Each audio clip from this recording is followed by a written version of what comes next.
କଳ୍ପନା କରନ୍ତୁ ଏକ ଏମିତି ସମୟ ଯେତେବେଳେ ଦୁନିଆ ଗୋଲାକାର ବୋଲି ପ୍ରମାଣ ମିଳିଯାଇଥିଲା, କିନ୍ତୁ ଦୁନିଆର ଅଧା ଅଂଶ ତଥାପି ରହସ୍ୟ ଆଡ଼ରେ ଲୁଚିଥିଲା। ଭାରତ ଯେତେବେଳେ କେବଳ ଗୋଟିଏ ନାମ ନୁହେଁ, ସେ ଥିଲା ଗୋଟିଏ ସ୍ୱପ୍ନ।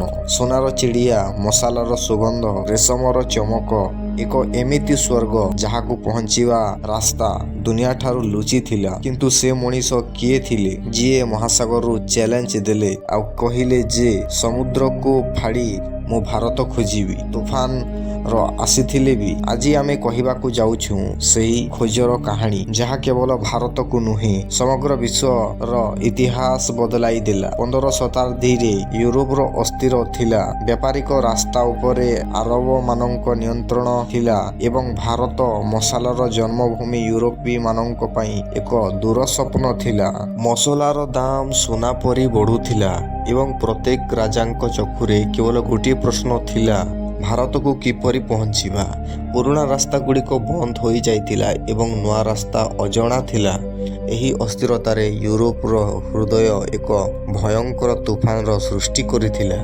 ଭାରତ କେବଳ ବ୍ୟାପାର ନୁହେଁ, ଏହା ଶକ୍ତି, ଐଶ୍ୱର୍ଯ୍ୟ ଏବଂ ସମୃଦ୍ଧିର ପ୍ରତୀକ ଥିଲା। ଏବଂ ସ୍ୱପ୍ନ କାହାକୁ ସମୁଦ୍ର ଦିଗକୁ ଧକ୍କା ଦେଉଥିଲା। ପର୍ତ୍ତୁଗାଲର ଏକ ଛୋଟ ସହରରେ ଜନ୍ମ ନେଉଥିଲେ ଭାସ୍କୋ ଡା ଗାମା। ଶିଶୁକାଳରୁ ସେ ସମୁଦ୍ର ଆହ୍ୱାନ ଶୁଣୁଥିଲେ।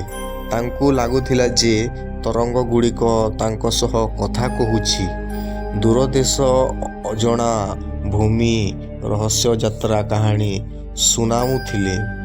ଯେତେବେଳେ ସେ ଭାରତକୁ ସ୍ୱର୍ଣ୍ଣଭୂମି ବୋଲି କଥା ଶୁଣିଲେ, ତାଙ୍କ ମନରେ ଏକ ଆଗୁନ ଜଳ ଉଠିଲା।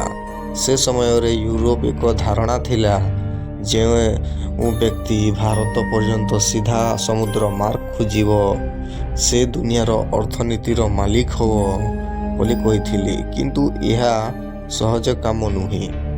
ସମୁଦ୍ର ଏକ ଅଜଣା ଶତ୍ରୁ ପରି ଥିଲା। ତୁଫାନ, ରୋଗ, ଦିଗଭ୍ରମ ଓ ଜାହାଜ ଭାଙ୍ଗିଯିବା ସାଧାରଣ କଥା ଥିଲା। ଭାସ୍କୋ ଡା ଗାମା ରାଜା ମାନୁଥିଲେ ପ୍ରଥମଙ୍କ ସମ୍ମୁଖରେ ଯାଇ ଦୃଢ଼ ସ୍ୱରରେ କହିଲେ, ଯଦି କେହି ଭାରତ ଖୋଜିପାରିବ, ସେ ମୁଁ। ରାଜା ତାଙ୍କ ଆଖିରେ ଆଗୁନ ଦେଖିଥିଲେ। ପର୍ତ୍ତୁଗାଲର ଦୀର୍ଘ ସମୟ ଧରି ଏମିତି ବ୍ୟକ୍ତି ପ୍ରତୀକ୍ଷା କରୁଥିଲା, ଯିଏ ନିଜ ଜୀବନକୁ ଝୁମ୍ପରେ ରଖି ଏକ ନୂଆ ପଥ ଖୋଜିପାରିବ। ଶେଷରେ ଅନୁମତି ମିଳିଲା। ଏହା କେବଳ ଏକ ସମୁଦ୍ର ଯାତ୍ରା ଆରମ୍ଭ ନୁହେଁ, ଏହା ଇତିହାସର ସବୁଠାରୁ ଗୁରୁତ୍ୱପୂର୍ଣ୍ଣ ଅଭିଯାନମାନଙ୍କ ମଧ୍ୟରୁ ଗୋଟିଏ ଥିଲା। ଏହା ସେହି ପ୍ରଥମ ପଦକ୍ଷେପ ଥିଲା। ସେ ମୁହୂର୍ତ୍ତରେ ଭାସ୍କୋ ଡା ଗାମା ଜାଣିଥିଲେ, ଏବେ ଫେରିବା କିମ୍ବା ବିଫଳ ହେବାର କୌଣସି ବିକଳ୍ପ ନଥିଲା। ସମୁଦ୍ରରେ ଜିତିବା ହିଁ ତାଙ୍କ ଭାରତ ଖୋଜିବାର ସ୍ୱପ୍ନ କୌଣସି ସାଧାରଣ ଯାତ୍ରା ଥିଲା ନାହିଁ। ଏହା ସହଜରେ ପୂରଣ ହେବାକୁ ଥିବା ସ୍ୱପ୍ନ ନୁହେଁ। ଏହା ପାଇଁ ସେନାକୁ ଯୁଦ୍ଧ ଯେପରି ପ୍ରସ୍ତୁତ କରାଯାଏ, ସେପରି ପ୍ରସ୍ତୁତ ଆବଶ୍ୟକ ଥିଲା।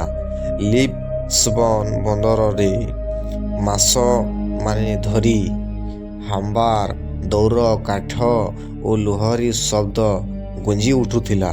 4ଟି ବିଶାଳ ଜାହାଜ ପ୍ରସ୍ତୁତ କରାଗଲା, 100 ଗାବ୍ରିଏଲ, 100 ରାଫେଲ ଏବଂ ଏକ ସପ୍ଲାୟ ଜାହାଜ ନାବିକମାନଙ୍କ ପାଇଁ ଖାଦ୍ୟ ସହ ପ୍ରସ୍ତୁତ ହେଲା। ଶୁଖିଲା ମାଂସ, ବହୁ ପାଣି, ନମକରେ ସଞ୍ଚିତ ମାଛ ଓ କଠିନ ରୁଟି କାରଣରୁ ସମୁଦ୍ର ଯାତ୍ରା ମାସ ମାସ ଧରି ହେଉଥିଲା।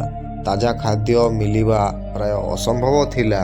ସବୁଠାରୁ କଠିନ ପ୍ରସ୍ତୁତି ଥିଲା ଯେ ନକ୍ସା ଓ ତାରାମାନଙ୍କୁ ପଢ଼ିବା କଲା। ସେ ସମୟରେ ପୃଥିବୀର ନକ୍ସା ଅଧୁରା ଥିଲା। ଆଫ୍ରିକାରେ ଦକ୍ଷିଣ ମୁହାଣ କେମିତି ଦେଖାଯାଏ, ଏହା କେହି ଜାଣୁନଥିଲେ ନା ନାହିଁ। ଏହା ଅନେକ ନାବିକ ଭାବୁଥିଲେ ଯେ ସେଠାର ସମୁଦ୍ର ପୃଥିବୀ ସୀମାରୁ ତଳକୁ ଝରିପଡ଼େ। ତଥାପି ଏହି ସମସ୍ତ ଭୟରେ ସତ୍ତ୍ୱେ ଲୋକମାନେ ଭାସ୍କୋ ଡା ଗାମାଙ୍କ ସହ ଯିବାକୁ ପ୍ରସ୍ତୁତ ଥିଲେ, କାରଣ ସେମାନେ ଜାଣୁଥିଲେ, ଯଦି ଭାରତର ପଥ ମିଳିଗଲା, ତେବେ ତାଙ୍କ ନାମ ଇତିହାସରେ ଅମର ହୋଇଯିବ। ଶେଷରେ ସେ ଦିନ ଆସିଲା। 8 ଜୁଲାଇ 1947 ମସିହାରେ ସୂର୍ଯ୍ୟ ସମୁଦ୍ର ଉପରେ ସୁନା ଛିଣ୍ଟି ଦେଉଥିଲା। 4ଟି ଜାହାଜ ପତାକା ଉଡ଼ାଇଲା। ଲୋକମାନେ ତଟରେ ଦାଣ୍ଡି ଦେଖୁଥିଲେ।